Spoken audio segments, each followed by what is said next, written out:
Good morning, Your Excellencies, distinguished delegates, friends. Welcome to a very special event where this morning we are joined by a number, and let me say a growing number, of inspiring young people who will share with us their experience and perspective on how best to engage more young people in agriculture and food systems. With the majority of young people living in developing countries where food security and malnutrition are issues, and where agriculture provides the main source of income, it is truly vital that young people become more connected with farming. The World Food Security and the Food and Agriculture Organization of the United Nations for convening this important gathering, which acknowledges the role of young people in driving improvements in agriculture and food security. You are gathering today to discuss youth engagement and volunteerism at a crucial point in time, as the international community takes steps now to implement the post-2015 development agenda and eliminate hunger by 2030. Young people have the energy and ideas to drive change. Over 85% of the approximately 1.8 billion young people are living in developing countries. And by engaging them more in the agriculture sector, we can create jobs for youth and improve food security for the entire world. The third session was by the Canberra Youth Agriculture Summit Declaration, which had this message. It says, find 3 little things that you yourself can do to make progress on ending hunger and malnutrition. So as you can see, this session is different in that we're already starting with challenges. We're not starting from a point of where we are asking what are the challenges. We already have a challenge of what we need to do. So this is going to be our starting point. Okay, I'm seeing the PSM there, civil society as well, and then we'll go to the young lady by the side over there. We'll start with the PSM, please. Go ahead. Thank you very much. Good morning, Your Excellencies, ladies and gentlemen. My name is Samba Zablon, and I'm representing global youths from the 2015 Youth Agriculture Summit. I want to begin with positive energy, as has been requested, and say that young people are creative, that young people have the energy required to bring about this change that we need in the agricultural sector. But the question remains, how do we entice young people into careers in agriculture? I want to add and say that we need to make agriculture more attractive. And how do we need to make agriculture more attractive? Coming to that. We can do this by giving youth the ability to have the success and contribute to global food security. Private, public, and civil sectors can do so by giving youth a seat at the table and by involving them, consulting with them, and encouraging them into careers in agriculture. One best practice for a private-public partnership approach is the summit that we attended in Australia, which was organized by, of course, Bayer and Future Farmers Network.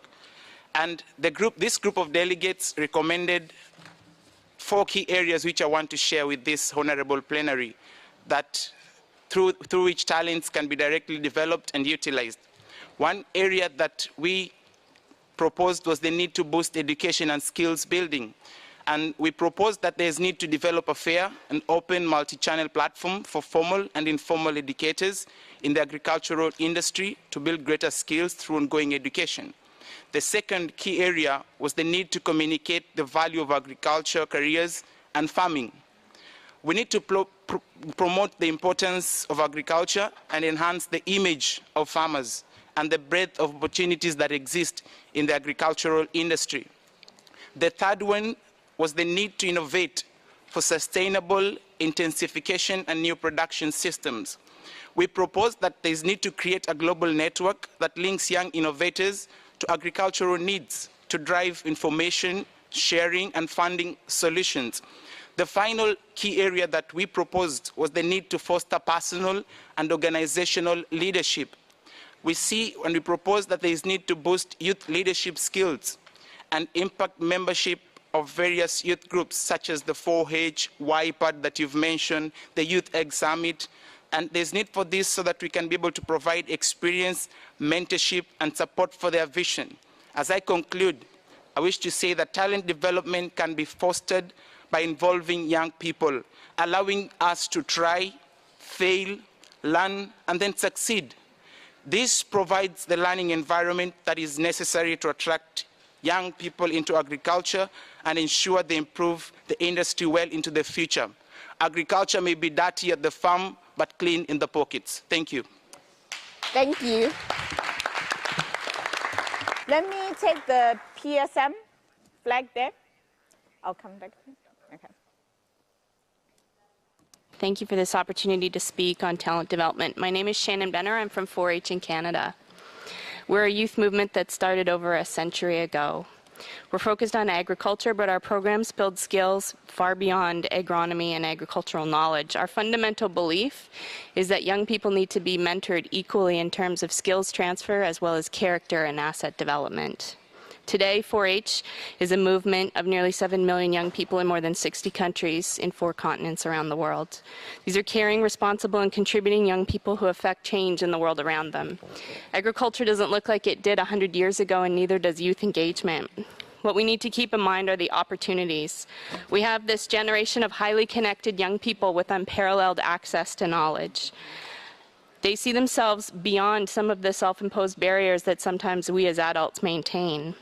They have the potential, strengths, and intelligence and connectedness to innovatively solve the biggest challenges our planet faces, from feeding 9 billion people by 2050 to addressing the closely related skills and labor gaps along that journey.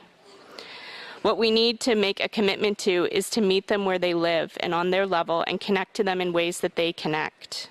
We need to genuinely empower them and include them in the big decisions in the same way that that leader would at the community level. We need to mentor them and provide them with authentic and genuine experiences to find their voice and navigate through this. The risk we face with disengagement is too great. We need to find ways to strengthen those private and public partnerships so that we can engage some of these grassroots organizations that are already doing valuable work with young people.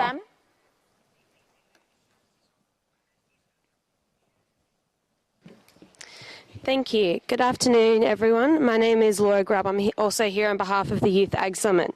I wish to build on the points raised by my colleague Samba just before.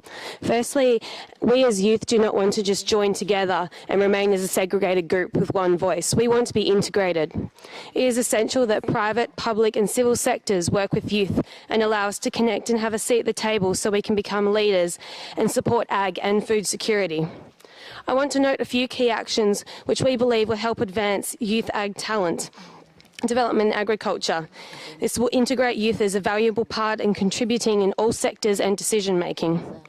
Firstly, emphasising education and skills building. At the Youth Ag Conference, we suggested establishing an open source network to allow information on modern agriculture to be more readily accessible across the world. Youth can collaborate and share the knowledge from their own sectors. This can then be passed on and used in our networks to provide skills to young farmers. We also want to communicate, as we discussed today, the value of agriculture and farming. We have a huge breadth of careers available in agriculture, and this needs to be publicised. We also want to foster personal and organisational leadership, as it's also key to young farmers to be successful. Encouraging the establishment of ag mentorships, such as what YPAD is doing, and the creation of youth ambassador roles at all levels, locally, nationally and globally, will support this and enable us to make changes. We should leverage the creativity of youth by encouraging them to engage in science, innovation and R&D. Creating a network to connect young innovators to promote knowledge and skills sharing, and establishing a solutions portal to solve common issues faced in agriculture can potentially help attract seed funding to support small-scale innovation projects. We have the ideas, we need the support to enable us.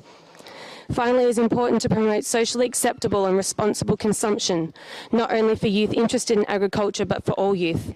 Our consumption patterns will shape demand and the future of agriculture for decades to come. Establishing media platforms to improve consumer understanding and behaviour towards responsible consumption, and why it is essential for global food security, can help advance sustainable food systems.